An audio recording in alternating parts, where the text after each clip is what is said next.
everyone, it's Todd here from Baking with Foxholler Kitchen. Join Dave and I today as we show you how to make a fun, simple recipe for shepherd's pie, only on Baking with Foxholler Kitchen.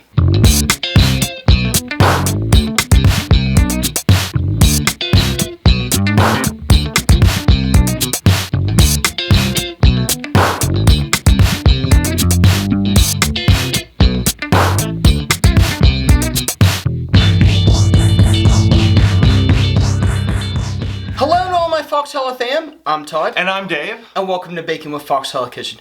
Well, as I said, top of the show, we're making shepherd's pie this week. Now Dave, what in the world is shepherd's pie? Shepherd's pie is a meat stew that is covered in mashed potatoes and baked in the oven. It's simple. It's delicious. And so good. So if you're ready, then let's have some fun. Okay, so the first thing we're going to do is we need a cup of diced or chopped onions. So I got my sharp knife here. And we're going to cut up an onion. We probably won't use all of it. I usually cut them in half to start. It's easier to peel them that way. Mm-hmm.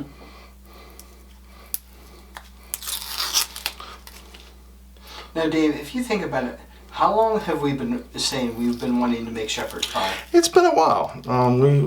We've been thinking about it for a long time, and we finally are doing it. Yeah, I think every time we turn on Bobby Flay, we see somebody trying to make shepherd's pie. Or something like that, yeah. Yeah, and I kind of figure it's perfect time of year to do something like that. Yeah. Let's cut up our onion here. Mm-hmm. Now, why are you cutting it that way? Because it's the standard way you dice them. Okay. Okay. And let's take this down here.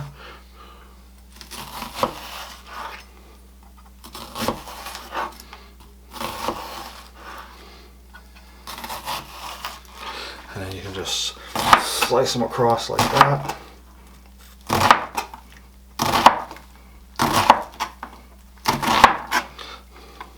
And you get a lot of diced onions out of it very quickly. Mm-hmm.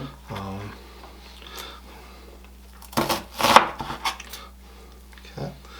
I'm going to check on this. We just need a cup. I may have to use part of the other side, but that's all we need is a cup of diced onions. All right, sounds good. Let's go ahead and move on then. Okay, so we're going to get our potatoes going now. I'm just going to take our potato peeler and peel about 1.5 pounds to 2.5 pounds of russet potatoes. Mm-hmm. I think this came out to like 1.8 pounds. That's fine. We'll just get these peeled real quick here. And then what I'm going to do is I'm going to do this the way my mom does it. I'm going to quarter them. You can cut them into 1-inch pieces. I'm just going to quarter them and throw them in a pot of water with a little bit of salt. So Dave, I have a question for you. Mm-hmm. Do you know why it is called shepherd's pie?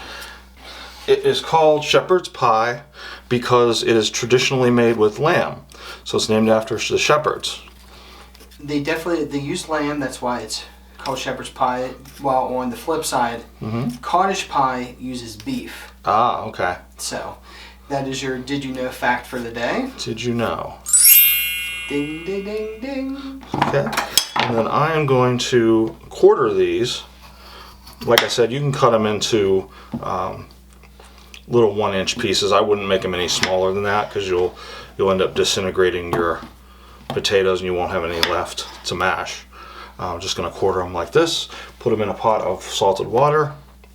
So I'm going to continue doing this and get these cut up into smaller pieces.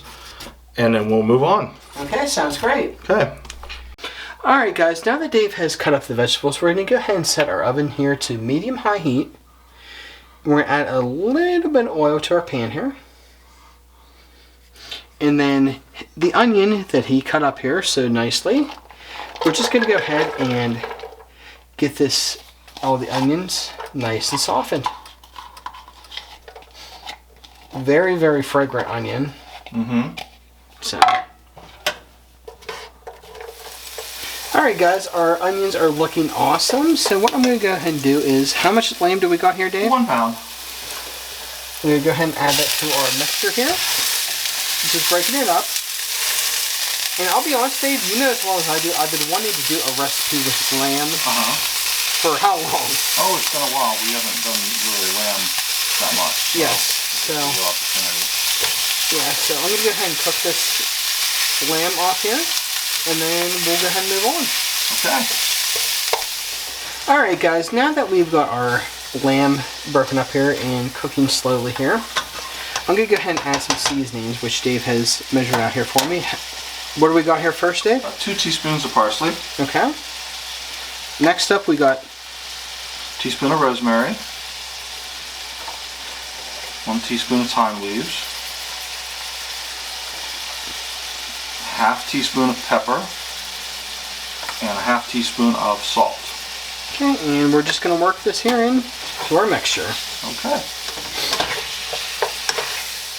All right, guys, we're gonna add some flour here. How much flour, Dave? 2 tablespoons.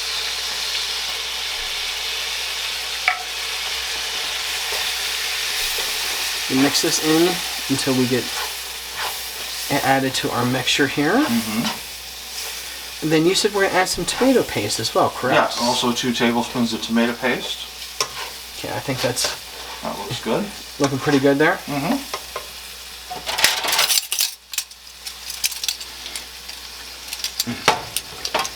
You said 2? Yep.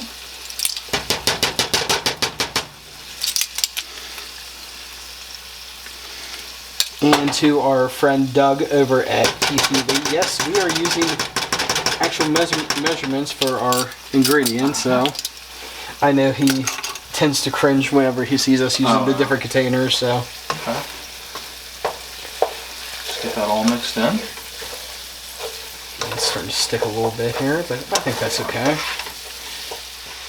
Alright guys, now that we got this cooking and looking awesome here, what I'm going to go ahead and do is add 1 tablespoon of Worcestershire sauce. Hopefully I said that right for people at home. And 2 cloves of minced garlic. And we're just going to mix that into our lamb mixture here.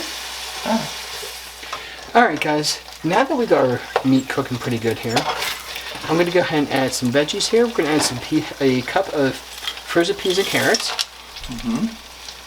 Get all the carrots out of there. A cup of frozen corn.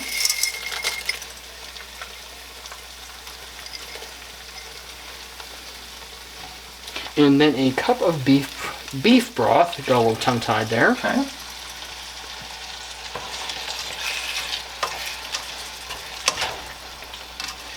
Looks great.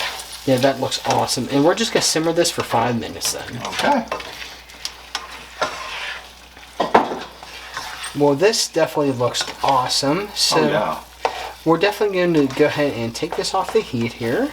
And we're just going to set aside and move on. Okay. Alright, let's do it. Okay, so I have my potatoes here on the stove in some water, just enough to cover them. And I am going to boil these, bring them to a boil here real quick, and then simmer them on the lowest simmer possible for about 15 or 20 minutes until the potatoes are fork tender. And then we'll take them up. Okay, my potatoes are done. They fall apart when you stick a fork in them. So perfect. I am going to turn the heat off on this burner. I'm going to shake these up and strain them, and then we're going to put them right back in the same pot again on the burner that we turned off. Okay, so this is an old trick my mom used to use. Stick them back in the same pot to dry them out. We've turned the heat off, but it's still plenty hot in here. I'm going to get them nice and powdery. Get all that excess moisture out of there. Looking good. It only takes like a minute. That is looking really good, and they're falling apart for me. That's perfect. Alright, so my potatoes are pretty well dried out here. We don't have any excess water in them. So I'm going to put a stick of butter at room temperature, more or less, in this potatoes. Break it up here for good. Potatoes are still warm, so they'll melt it pretty good.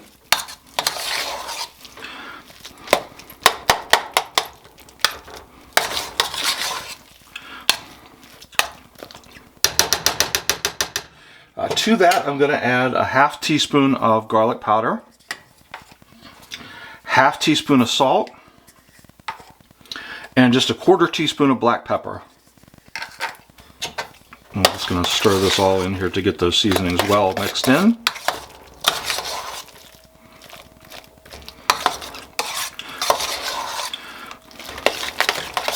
It's coming apart right now. Almost don't need the potato masher, but we're going to use it. And then the last thing I'm going to do is I'm going to put in a 1/3 cup of half and half for a little extra creaminess. And stir this pretty good. Get that all mixed in there.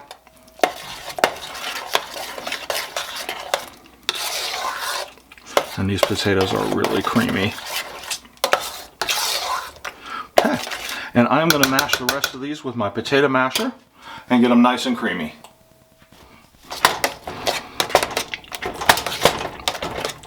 Okay, my potatoes are nice and creamy. And so the last thing I'm going to do is we're going to add a 1/4 cup of Parmesan cheese shredded.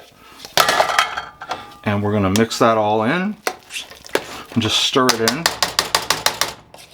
Get these potatoes nice and mashed. And that is it. We're going to take this off the heat. And our potatoes are ready. Alright guys, now comes the fun part here. So I'm going to go ahead and take our filling from earlier. Look at all the nice color to that and texture. Mm-hmm.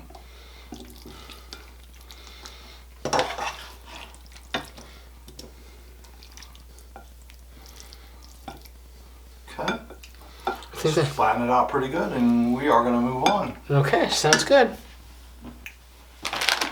Okay, next what I'm going to try to do is I'm going to take my piping bag, which is filled with mashed potatoes, and I'm going to put the topping on and see how this works. There we go. We are just going to top this with mashed potatoes. We're just going to continue on with this and get it all topped. Okay, sounds great.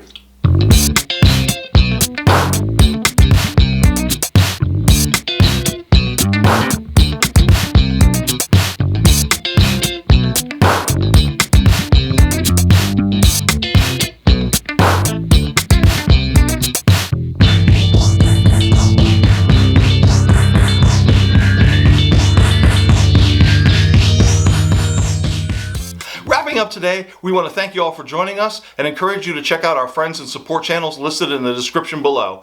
But before we go, always remember, it's good times and good food only on Baking with Fox Hollow Kitchen. We'll see you soon. If you like this video or any of our other videos, be sure to hit the like and subscribe buttons and stay tuned for future shows.